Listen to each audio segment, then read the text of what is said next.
लोकसभा चुनाव एकदम सिर पर है। ऐसे में सभी पार्टियों ने अपना प्रचार बहुत तेजी से शुरू कर दिया है। जहां पर प्रधानमंत्री नरेंद्र मोदी देश भर में रैलियां कर रहे हैं, वहीं पर समाजवादी पार्टी के नेता अखिलेश यादव भी इस समर में कूद पड़े हैं। यानी रैलियां जो है अब वो भी शुरू कर रहे हैं। ऐसे समय में जब चुनाव एकदम सिर पर है, तब सभी नेता फूक फूक कर कदम रखते हैं। यानी किसी भी तरह से कोई गड़बड़ी ना हो, कहीं गलती ना हो और जनमानस में कोई ऐसा संदेश ना जाए जो पार्टी के प्रत्याशियों के लिए या पार्टी के लिए ही मान लिया जाए खतरनाक साबित हो। लेकिन अखिलेश यादव जिस तरह का कदम उठा रहे हैं, जिस तरह से वो आगे बढ़ने की कोशिश कर रहे हैं, उससे साफ तौर पर पता चलता है कि अखिलेश यादव सिर्फ और सिर्फ मुस्लिम परस्त राजनीति करते हैं और उसके घेरे से अखिलेश यादव बाहर नहीं निकलना चाहते। जो घेरा लंबे समय से उनके पिताजी ने बनाया, यानी मुलायम सिंह यादव ने बनाया, अब उसी घेरे को अखिलेश यादव भी बनाए रखना चाहते हैं। यानी मुस्लिम परस्त राजनीति के घेरे से अखिलेश यादव भी बाहर नहीं आना चाहते। अगर चुनाव दर चुनाव देखा जाए तो समाजवादी पार्टी लंबे समय से सत्ता से बाहर है। समाजवादी पार्टी की स्थिति भी बहुत बेहतर नहीं है। जनता जिस तरह से समाजवादी पार्टी के नेताओं को इनकार करती जा रही है, समाजवादी पार्टी का जब कभी प्रदेश में दबदबा होता था, मजबूत सरकार हुआ करती थी, वो सारी जमीन समाजवादी पार्टी खोती जा रही है। और उसका मूल कारण यही है कि जनमानस में एक बात बहुत तेजी से फैल गई, और वो बात फैल गई है कि अखिलेश यादव सिर्फ और सिर्फ मुस्लिम परस्त राजनीति करते। इसके कारण बहुसंख्यक समाज को ये लगने लगा कि समाजवादी पार्टी में उनका हित नहीं है।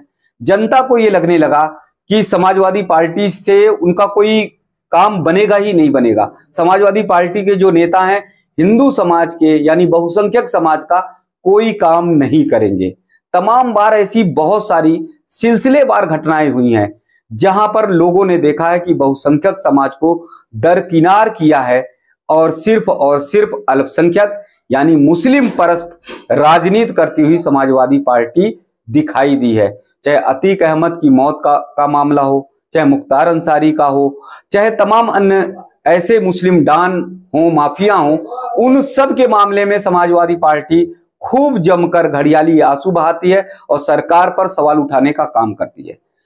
अब देखिए, मुख्तार अंसारी की मौत हुई और उसके बाद पूरा समाजवादी का कुनवा जो है वो घड़ियाली आंसू बहाने लगा।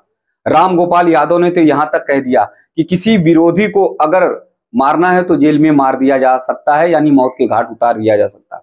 मुख्तार अंसारी को लेकर उन्होंने कहा, उन्होंने मौत को संदिग्ध बताया, जांच की भी बात कही। वहीं पर धर्मेंद्र यादव मुख्तार अंसारी के घर पहुंच गए और परिवार के लोगों को, सदस्यों को उन्होंने सांत्वना प्रदान की। अब उसके बाद राष्ट्रीय अध्यक्ष कैसे शांत रहते हैं, समाजवादी पार्टी के राष्ट्रीय अध्यक्ष भी पहुंच गए मुख्तार अंसारी के घर और उन्होंने भी वहां पर संवेदना जताने का काम किया। एकदम भावुक थे, शोक में डूबे हुए थे और उन्होंने यहां तक कह दिया अखिलेश यादव ने कि जो भीड़ थी, जो जन सैलाब उमड़ा था मुख्तार अंसारी के जनाजे में, उस जनाजे को देखकर, यानी भीड़ को देखकर साफ तौर पर पता किया जा सकता है या पता लगाया जा सकता है कि ये भीड़ जो है ये बताती है कि मुख्तार अंसारी मसीहा थे, मुख्तार अंसारी लोगों के हमदर्द थे। ये कुछ अखिलेश यादव का परोक्ष रूप से कहना है, साफ तौर पर नहीं कहा, लेकिन पूरी तरह से ये प्रदर्शित करने की कोशिश कर रहे हैं। यानी जनाजे की भीड़ को देखकर अखिलेश यादव ने पूरी तरह से मुख्तार अंसारी को पाक साफ कह दिया। वो भूल गए कृष्णानंद राय की हत्याकांड को, वो भूल गए कि किस प्रकार से मुख्तार अंसारी का दबदबा चलता था। जेल में रहने के बाद उसे मछली खाने का शौक था, तो फिर मुख्तार अंसारी जेल में ही तालाब बनवा कर उसमें मछली पालन कराया करता था। अब एक और बड़ा सवाल है कि भीड़ को लेकर जिस तरह से अखिलेश यादव ने कहा कि बहुत भीड़ थी और जन सैलाब उमड़ा पड़ा था मुख्तार अंसारी के जनाजे में, तो अखिलेश यादव को एक सवाल यह भी समझना चाहिए कि डॉक्टर एपीजे अब्दुल कलाम, भारत के पूर्व राष्ट्रपति, उनके जनाजे में भीड़ नहीं थी। जितनी भीड़ अगर देखी जाए मुख्तार अंसारी के जनाजे में थी, उतनी भीड़ डॉक्टर एपीजे अब्दुल कलाम के जनाजे में नहीं थी। तो क्या डॉक्टर एपीजे अब्दुल कलाम अपराधी थे? क्या डॉक्टर एपीजे अब्दुल कलाम लोगों के हमदर्द नहीं थे? क्या मुस्लिम समाज के वो मसीहा नहीं थे? क्या डॉक्टर एपीजे अब्दुल कलाम गरीबों के दुख दर्द को समझते नहीं थे? यानी मुख्तार अंसारी के जनाजे में भीड़ बहुत अधिक पहुंच गई तो वो मसीहा हो गया, वो लोगों का हमदर्द हो गया। अब दूसरी बात पर आते हैं जो बहुत प्रमुख बात है कि कैसे मुख्तार अंसारी के जनाजे के बाद से समाजवादी पार्टी का पूरा कुनवा पहुंच रहा है संवेदना जताने के लिए गाजीपुर मुख्तार अंसारी के घर। वहीं पर दूसरी तरफ उत्तर प्रदेश के बदायूं जिले में 2 बच्चों की चाकुओं से गोदकर मौत हो जाती है, लेकिन समाजवादी पार्टी का बड़ा नेता यानी दिग्गज नेता, या कह दिया जाए बहुत लाग लपेट ना करके अखिलेश यादव पर ही सीधे आते हैं, अखिलेश यादव वहां नहीं पहुंचे। वो जो 2 बच्चे मारे गए थे जिनकी चाकुओं से गोद कर साजिद ने और उसके भाई जावेद ने हत्या कर दी थी, वहां पर शोक संवेदना व्यक्त करने अखिलेश यादव नहीं जाते, उस परिवार को सांत्वना नहीं देते हैं। ये सबसे बड़ी विडंबना है। साफ तौर पर पता चलता है कि ये परिवार हिंदू था, जो बदायूं में घटना हुई 2 बच्चे मरे, तो इसलिए वहां पर अखिलेश यादव जाना उचित नहीं समझते। अब दूसरी बात आप देख लीजिए कि मारने वाले कौन थे? जिन्होंने 2 बच्चों को चाकुओं से गोद कर बड़ी बेरहमी से मार दी, वो दोनों साजिद और जावेद भाई थे यानी मुस्लिम थे। इसलिए अखिलेश यादव की संवेदना उन 2 बच्चों पर यानी पीड़ित परिवार पर नहीं गई।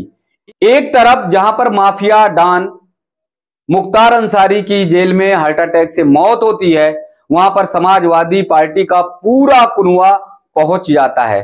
दूसरी तरफ उसी बदायूं में जब 2 बच्चों की बेरहमी से चाकुओं से गोद कर हत्या होती है तो शोक संवेदना भी परिवार के लिए नहीं जताई जाती है।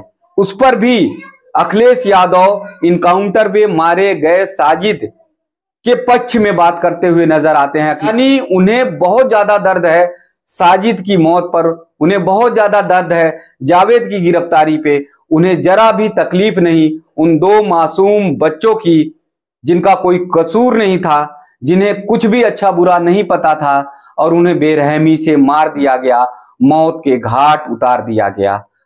अब सबसे बड़ी विडंबना देखिए कि बदायूं से अखिलेश यादव की पूरी सियासत शुरू होती है, यानी पूरा परिवार चुनाव लड़ने की कोशिश करता है बदायूं सीट से।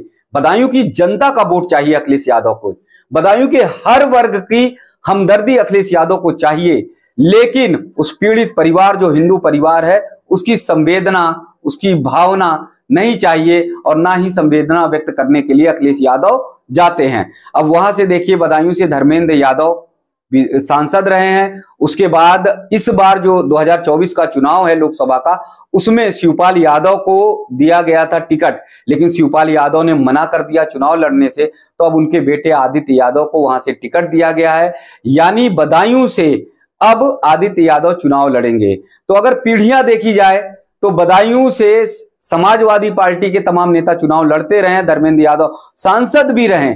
तो चुनाव के समय यानी राजनीति अगर करनी है तो सिर्फ और सिर्फ मुस्लिम परस्त राजनीति करनी है, लेकिन वोट अगर उन्हें चाहिए तो वोट इन्हें हिंदुओं का भी चाहिए, क्योंकि अगर बदायूं में आदित्य यादव लड़ते हैं तो ऐसा नहीं कि सिर्फ और सिर्फ मुस्लिम वोटों से वो जीत जाएंगे, मुस्लिम वोटों से वो सांसद बनेंगे, हिंदू वोट भी उन्हें चाहिए।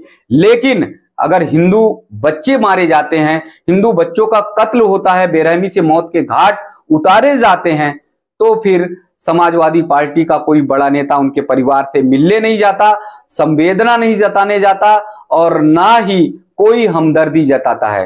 तो साफ तौर पर पता है कि एक तरफ माफिया डॉन वो उनके लिए बहुत बड़ा मसीहा बन जाता है, उसके दुख और दर्द में शामिल होने के लिए अखिलेश यादव और उनका पूरा कुनवा जाता है।